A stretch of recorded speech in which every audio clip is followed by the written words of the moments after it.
Welcome to Wellness Maricopa at MCC's Mindful Minutes. When you hear the word mindfulness, what comes to mind?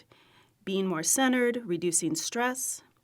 With these podcasts, which you can find on the MCC's wellness webpage at www.mesacc.edu/employees/wellness-employees, you can explore ways to become more mindful and integrate them into your everyday life.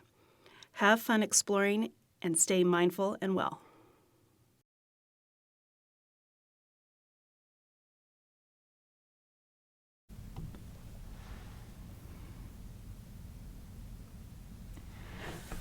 Hi, Debbie. How are you doing? Good morning, Gail. I'm doing very well, thank you. Well, good.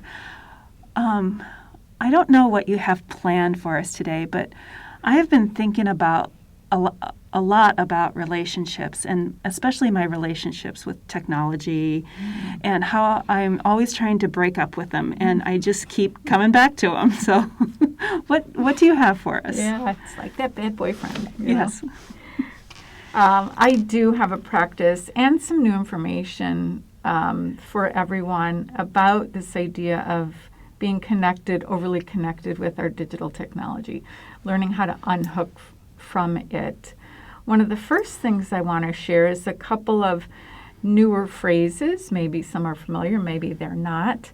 The first one is nomophobia, Nomophobia. It's like no mo phone. It actually means no mobile phobia, a fear of not having a working phone or a fear of not being close to your phone, or it could be other digital device. And so maybe some of us can relate to that. Oh, I do suffer from nomophobia at times. The other term that's coming into awareness is something called techno-stress.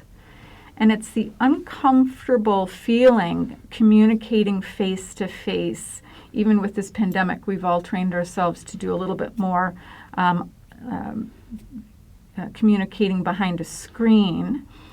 And the other aspect of techno-stress is the compulsiveness about staying connected, being connected, and then creating habitual multitasking states using various forms of technology. In a nutshell, all of those bring us to a state of anxiety and keep us from the health and well-being that we are desiring. So, of course, I'm here to share mindfulness practices. How can mindfulness unhook us from this entanglement of technology? Mindfulness can help us pull the weeds out of any unhealthy habit, including technology use or anything that we get hooked by. And the way it works is by paying attention. So always, it begins with paying attention on purpose and getting curious about what we're doing, getting curious about the ways of being we are in the world, this gravitational pull that we might have towards our technology. Mindfulness researcher and neuroscientist Judson Brewer states that anxiety hides within our habits. So many people state that when they don't have their phone with them, they have a feeling of anxiety. Well, it gives us the clue that our technology is our habit, which is where anxiety hides, is within that. Carol Dweck, who is the researcher well known for the growth and fixed mindset work, states that being aware and curious, that part of mindfulness, is also stimulating of a growth mindset. So when we bring awareness and curiosity, mindfulness habits, we not only unhook from our habits like technology, but we also grow a growth mindset. So you get a 2-for-1 in that case. Maybe we can add a third piece, decrease our anxiety, unhook from unskillful habits, and grow a growth mindset. So the practice will be a simple practice of cultivating awareness, resting in this knowing of what's happening, and becoming curious. Our awareness will land on our body, creating an embodied experience. And then we'll go from there. We'll see what happens. So this practice will begin and end with the bell, creating a more formal aspect of it. The first step is to move technology out of the way. No peeking. Place it somewhere. Take a moment, pause the recording, put it in a drawer, put it in another room. You might even begin to see and feel the anxiety arising. And then come back, placing the body in a comfortable posture, balanced between effort and ease. Eyes closed or simply partially open, unfocused downward. We'll begin.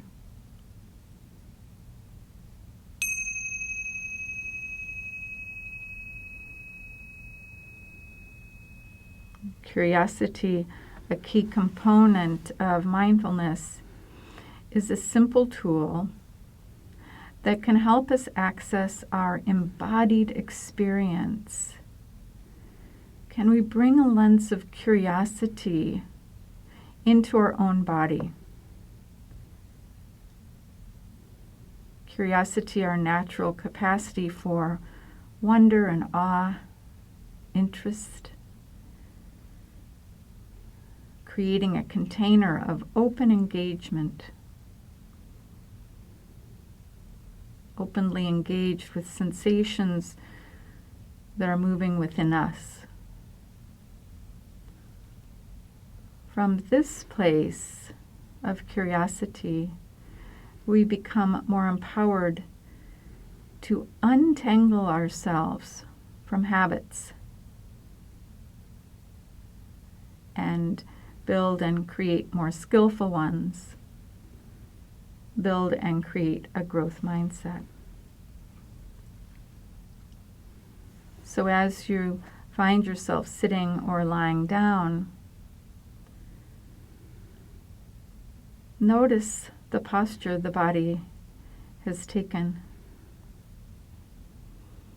Is it upright or is it lying? Is it contracted or is it softened?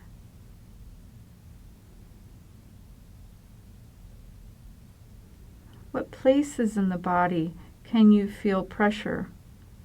Pressure in the connection. Pressure on the feet, connected to the floor. Pressure in the seat, connected to a chair. Pressure in the back or the shoulders. You're leaning against the chair or a wall, the floor. Find all the places within the body connected, points of contact.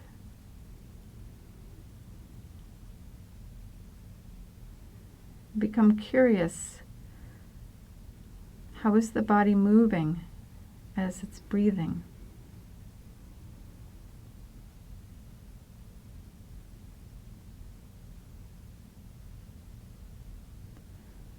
There's an inhale that arises and a family of sensations associated with inhale. With wonder and interest, what are those sensations? How are those sensations?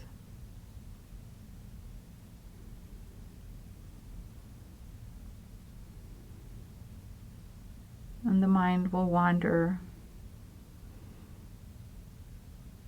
And curiosity sees that.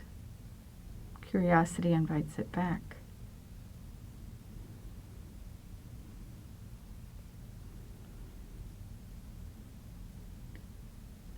And now bring to mind a stress incident, an anxiety incident,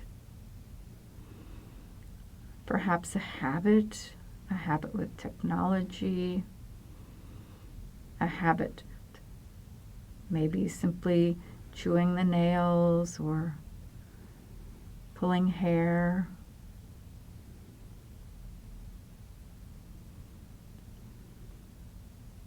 Bring to mind an incident. Bring to mind an anxiety habit that you find yourself moving towards when you're feeling uncertain or perhaps even bored.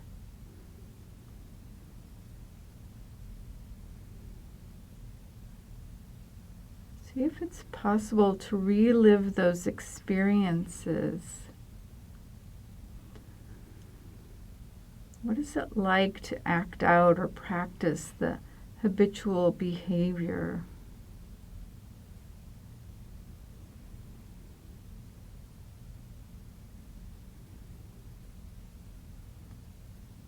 See if you can relive it in the mind with enough clarity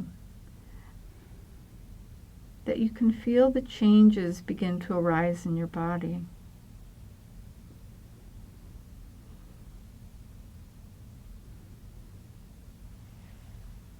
Notice what sensation might be most strongly felt.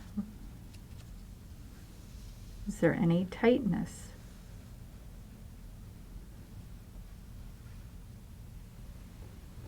Is there any tension?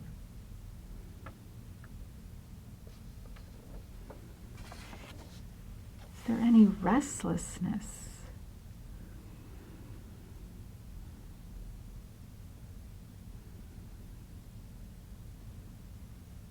How's the breath?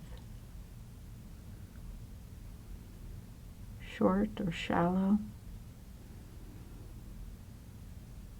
Long or full?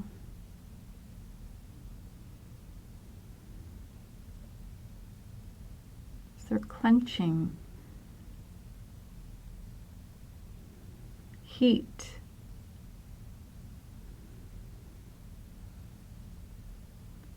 A pit or knot in the stomach?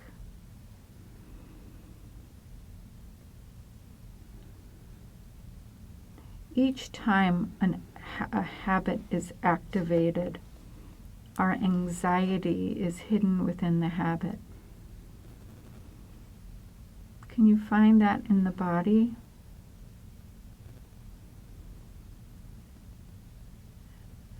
Notice where these sensations might be. There's sensations in the upper body or the lower body.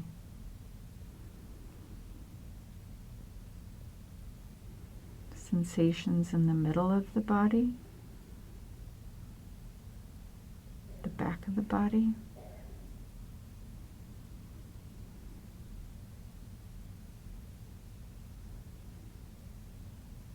Anything that's noticed is of value. We're simply learning to become curious.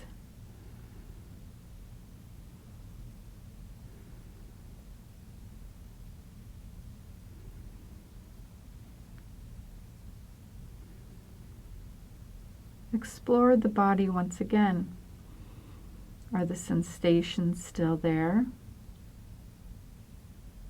Or have they moved on?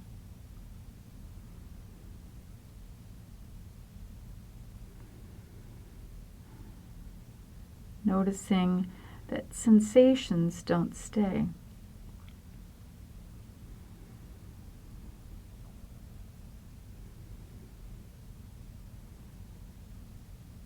We're not trying to do anything with them, not trying to change them.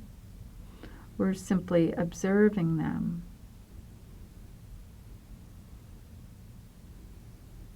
And each time we connect an attitude of curiosity with the sensations that arise within our habits and our anxiety,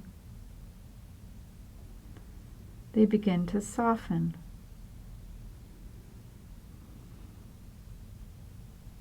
We can add some curious sounds of interest even. Would you look at that?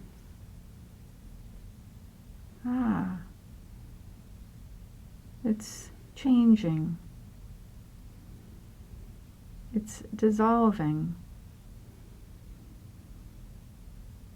Oh, it's intensifying. Well, what do you know?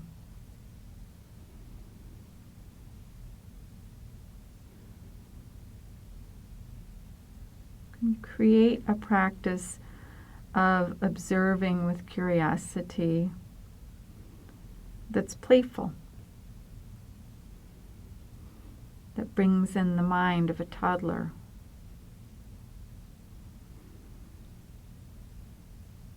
And in bringing that to this field of practice, a natural capacity, a natural awareness of body and mind can break our habit loop. Oh, I see. And in that seeing, there's a microsecond where we might choose differently. And letting the practice dissolve away, trusting that within the practice, wisdom has seeded.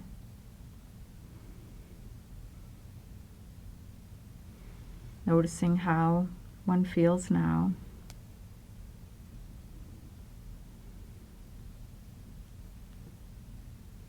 And listening in as the practice closes.